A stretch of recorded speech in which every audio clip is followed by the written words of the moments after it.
பொங்கல் பண்டிகையொட்டி நடைபெறும் ஜல்லிக்கட்டு போட்டிக்காக உலக புகழ்பெற்ற அலங்காநல்லூரில் அதற்கான அடிக்கல் நாடப்பட்டது. தமிழர்களின் வீர விளையாட்டான ஜல்லிக்கட்டு போட்டி பொங்கல் பண்டிகையை முன்னிட்டு தமிழகம் முழுவதும் நடைபெறும். குறிப்பாக மதுரை மாவட்டத்தில் அவனியாபுரம், பாலமேடு, அலங்காநல்லூர் ஆகிய இடங்கள்ல நடைபெறும் ஜல்லிக்கட்டு பிரசித்தி பெற்றது.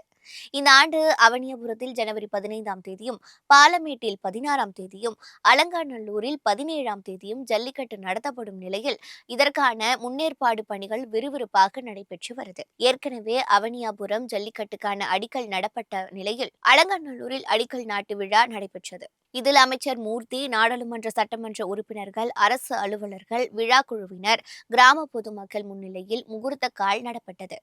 இதேபோல் பாலமேட்டில் அமைச்சர் மூர்த்தி தலைமையில் வாடிவாசலில் முகூர்த்த கால் விழா நடைபெற்றது.